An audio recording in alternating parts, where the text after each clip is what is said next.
thank you so much for listening to this episode or watching it if you're on YouTube.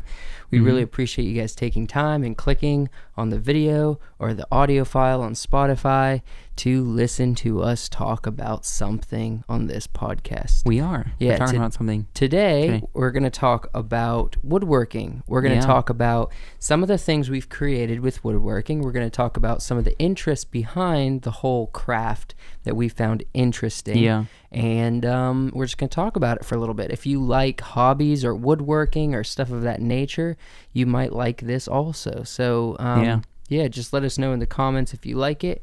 Or, I don't know, just let us know. Give us a thumbs up if you like it. But either way, we're talking about that. There's a lot of ways on what you can say got us kind of into woodworking. I can think about several different things. What would you say is what got us into woodworking? Because there's a lot of things. It could be what comes to mind what I want to say is the first thing that got us into woodworking is our friend and the sword making. Okay. But I don't think that's the only thing that got us into woodworking. There was multiple times and kind of stages that we did different things with woodworking. Yeah. No, we I would say for me the initial interest got sparked in Pennsylvania with Daniel and his dad, one of our friends that haven't seen forever. But he was the initial interest. His dad made him wooden weapons like swords and spears, and his dad made me and you a spear. Or two of them, so we each had one made out of wood. And it was super cool, super simple, but we were like, this is the coolest thing. That's what I remember of it. I was like, this is awesome. And so that wasn't what got us on at the track of doing it ourselves initially, or just interested in woodworking in general. But that is what started the thought of like, oh, you can craft things with wood. You know what I mean? Yeah. I think that for me, obviously you don't realize how cool and grounding, and maybe you have to have something that's in you that's initially interested in that or naturally interested in that. Yeah. But it was, for me, the way I just saw it is like I wasn't interested at all, and then I tried it and I loved it. It was so much fun. I don't know what the word is, but it's a similar feeling that you would get like with ASMR, when you're like carving or you're using some Dremel tools or something to shave something ASMR, down. No, I don't think so. I think so. It's just the fact that you're making something with your hands and you're making it. But just as a young little crouton, we just found fascinating having these swords. So it was like a wooden sword that we could play with, and it wasn't just like a stick. Yeah. So that was really cool. So for a while we started making wooden weapons, which starting off we weren't great at it. And I know for a while we were making them and they kept breaking because we would just hit them too hard. Yeah. They would just break because we would hit them on things too hard. They're not really made to fight with that much. Yeah. And I don't know if you can make a wooden sword in a way that's not gonna break at some point if you're actually using it, because they're just made of wood. You hit them against something too hard, they're gonna break. You know what I mean? That is true. But we made several different things. I actually think, I don't know how much I got rid of most of them, most of the weapons, but I know I want to say I have that spear still. Really? I might. With you? Not here in Virginia. It's back in South Carolina. Oh. But I think I might have that spear. You didn't go through all your stuff to see what you had and didn't have before you left? Well, yeah. I only left a tiny bit of stuff in South Carolina. The back of my closet, things I haven't used in years, and that was kind of one of them. Yeah. So I think it might be in there. Man. That'd be interested to bring on if you still have that spear. Yeah. Is it still intact? I think so. Probably. Man. I remember one of the little corners popped off. Yeah. So it was like half a spear. or half. It still had a point, yeah. It pretty much had a point like this, and one of the sides came off, so it was just kind of like that. Yeah, but it still had like a handle and everything. Yeah. But then, kind of fast forwarding a couple years, we were in Boy Scouts, and I would say this is a big part of wood making for us. Is every year's kind of annual thing, closer to the end, I want to say, correct? Mm-hmm. Like, we took a break during the summer. I think it's during the winter season, actually. Yeah, well, yeah, but we took a break during the summer, and I want to say right before we were, like, gonna go on break for the summer, they would have this kind of end of the year. It wasn't a kickoff at end of the year, but it was something they did towards the end of the year that was Pinewood Derby. Yeah. And all you got was a block of wood that was able to attach 4 plastic wheels with a little metal nail. With a little wooden nail. Yeah, you've probably seen them before. Nail, not a wooden nail. Yes. You've probably seen something very similar to that. Yeah. And it was just a block of wood. Likely. You can create anything you want with that block of wood. Yeah, you just had to shape it. Yes. Design it. I remember the first year, how it was designed. You had to put the nails in. There was like spots for the nails, but I decided to carve out where the nail was. And so when I attached the wheels to my car, they kept falling off because they weren't attached good. Yeah. Do you remember this? Yeah. And every time I would race my car down the big hill, and they would just fall off the wheels. And it was terrible. Should I go get mine? Do you have them? Yes. Yeah. Go get it. But after the first year, I mean, Joseph was in it 1 year before I started Scouts, and then I started the next year, and I joined. And the first year for me was when I created that car that the wheels kept falling off. Joseph, I don't remember what car he had that year, but it wasn't a great one either. But after that year, something just got us sparked in our interest with the cars, so we started creating cars like crazy. I remember, I mean, even before, like half a year before we were going to do the race, we just started creating cars, and we're just going to design cars just to see what we can do with it. I mean, we're not going to do it for racing. Eventually, once it comes around, we'll get and make our own. So you have one of them. I have one of them. I want to tell the story with this one before I show it. But I was just saying, it got so much into it. We were doing it like half a year before we were supposed to even race, just start practicing wood carving and all that. And we got decent at it. After I lost that first year, the next year you designed a car. Actually, you designed 2 cars. Yeah. And I had one. I also designed for speed and one for looks. Yes, and I designed a car also. I can't remember what it was, but I'm like, mine's not as good as your 2, and you could only use one, so I'm gonna take your fast one, and you're gonna take the other one. And I raced your fast one, and then I had ended up winning that year. I was first place, and you came in like 3rd that year. I don't remember. Even though it was your secondary car, you still came in like 3rd. Yeah, someone came in second. But all right, that's how good we got. We both. Yeah, we were. I mean, out of our whole troop, how many people were in our troop? The guy that kept winning was the same year that started Boy Scouts as I did. His name was Daniel Merck. That little cuss got his dad to make his for him because his dad had a bunch of experience racing Pinewood Derbies. Yeah. So it was literally just a little thin piece of wood with wheels on it. So it was very aerodynamic. He put like some weights inside. You couldn't be above 5 ounces, I think. Oh, yeah. And so everyone would get it to right up to like 4.9 ounces. Yes. And the heavier it is, the higher chance, and aerodynamic, you got to mix the two, the higher the chances you'd win. But we also had a competition of what's the coolest looking one, which he never won because it wasn't cool looking. Yeah. But he always was like, I want to win, so he would get his dad to help him. He kept racing the same car which I think was against the rules, but they kept letting him do it.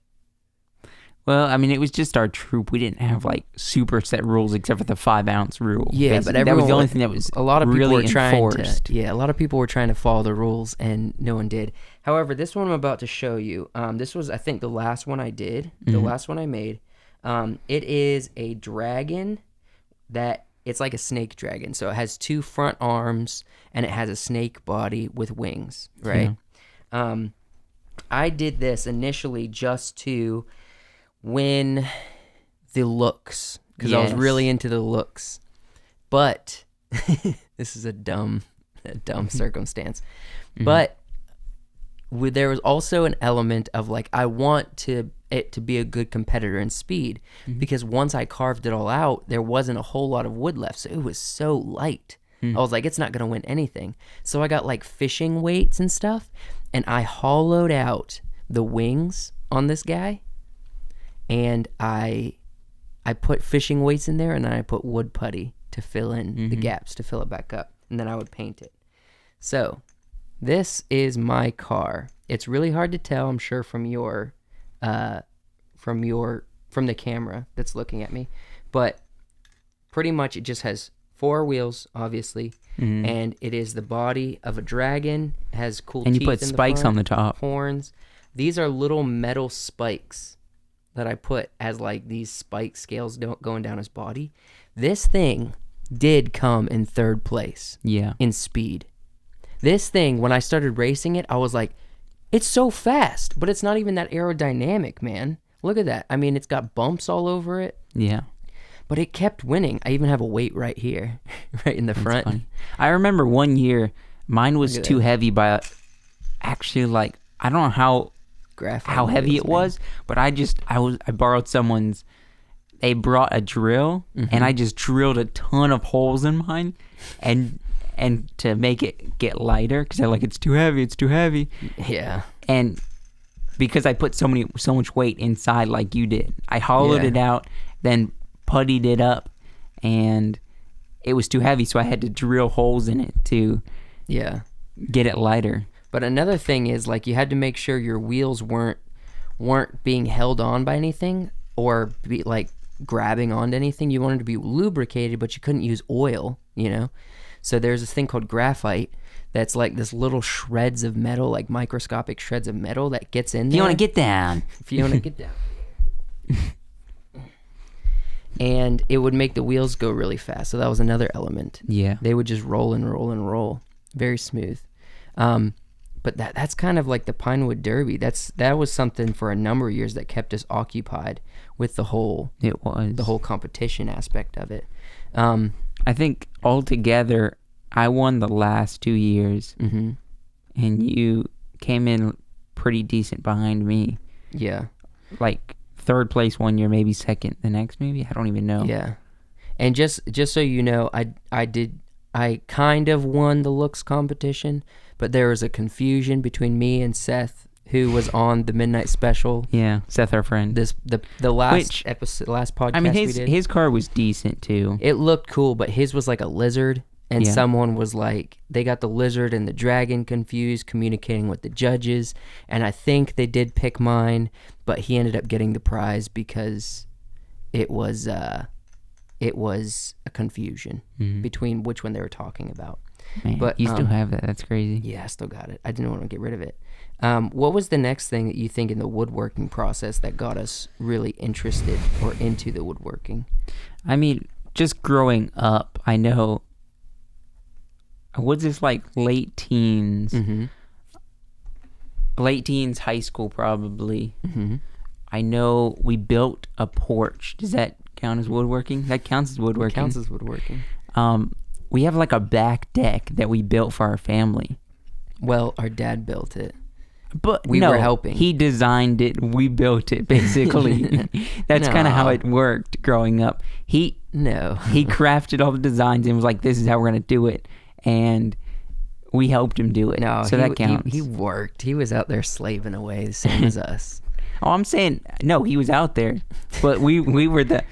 We were the physical laborers carrying the wood and stuff because he was doing the drilling. He was the one in charge of the project.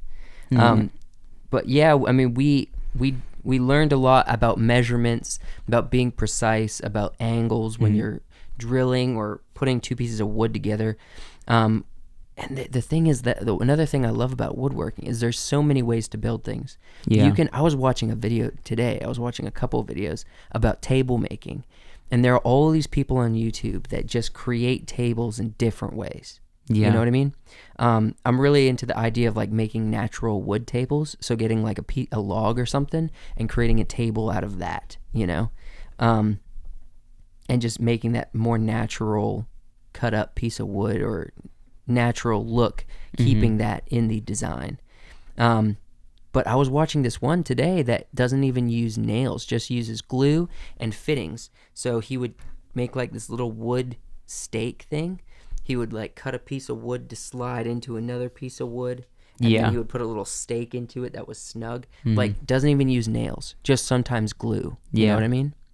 I don't even know if this guy used glue. A big thing in woodworking for tables and building furniture is glue. Yeah. Obviously pre-drilling holes, screws, things like that. This guy was just making a beautiful table out of just putting pieces together and cutting them in the right way. You know what I mean? Yeah. Definitely. And he was precise. I mean, it was awesome. That's nice. Yeah. He didn't even use nails or screws. I know we use this as a joking way, but then it gets this is the real way you're supposed to use this, the patina on a table, or because that's what patina is. I mean, we use that as a joking word for older people who like have beautiful aged something. Yes, because the word patina, define it, is something that over the years grows nicer the longer you have it because it gets wear on it.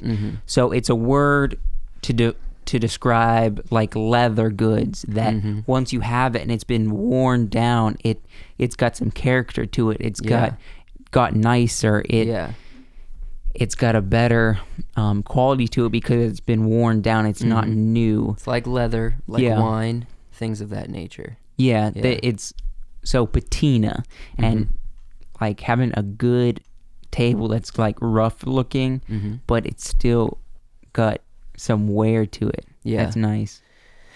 What time are we at? Just a couple minutes shy of 20. Okay. We'll go for a few more minutes.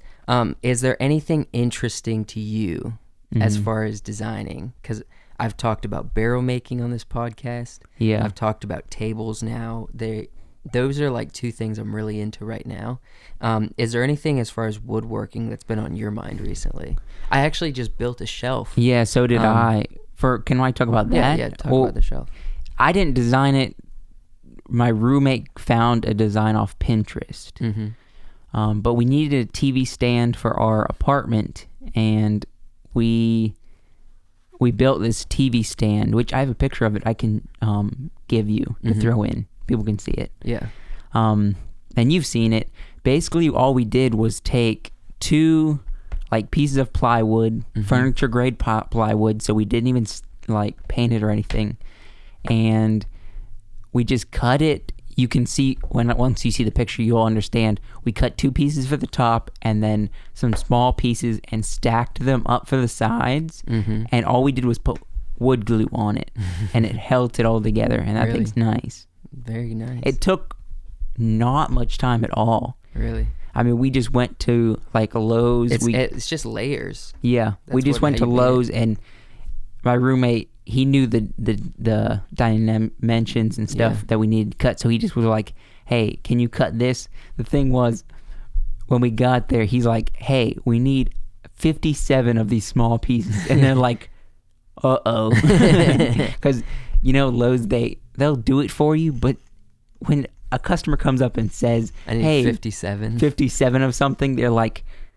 I'm busy. I'm not going to do this for you. I mean, they will, but... They did it right. Yeah. Man. Okay, so what I did recently, actually, not 2 weekends ago, I built we have this empty wall little section that's about this wide. This is so much graphite on the wheels just rolling off the table. a section of the wall that's just kind of empty. Do you want to throw a picture of it? We'll throw a picture of it, but pretty much it's like I just needed to build something because my wife's really into plants. She started selling plants online on Etsy and Facebook Market. She's made some money, she just propagates and things. So we're running out of space to put plants in our apartment. So I was like, I need just a shelf that can stand up straight, that has like the bottom half is just gap for whatever, and then above that kind of goes pretty close to the ceiling, is just like 3 more shelves to fill in this wall and to give more shelf space for propagating plants. So it just kind of fills in an empty space and to make it look nice. So I just came up with this thing in my head. I built it. I used like hand tools. Everything was done except for an electric drill. I had an electric drill that I would drill stuff in with. But besides that, I had like a saw that was just using my hands and everything. I really like doing things more naturally if you can. Yeah. That's really cool to me. I don't know, man. You need to just buy... One of us need to just buy like just a hand... like circle saw. But I like doing things more naturally. Saw, yeah. I like it. But I just built it. Well, we've seen the picture already, and it's pretty simple. But even simple stuff like that is really fun to put together. And yeah, definitely. Like, it's very satisfying when you come to the end of a project that you just envisioned and made it sort of custom for you and your house, and it just kind of works and looks good. It's very satisfying to do, and it also makes you feel more like a man. Man. Yeah. But I think we could finish it off there. Yeah, we can. I guess we don't ask people to comment much. Let's say comment. Well, we really encourage you to comment often. Yeah. Comment things maybe you've done, projects. Show us some cool ideas in the comments below, or any of our social medias. Just tag us. We are on Instagram, we're on Facebook. We don't use those as much, but we're on there. Yeah, so it's Spotify. And yes, we also have an episode every Friday night that comes out on Spotify, including these episodes come out audio form. When the video goes live, it goes on Spotify also, just audio. Yeah. So go there and take a listen. Subscribe to YouTube. Yeah. Follow us on Spotify. Yep. And that's all.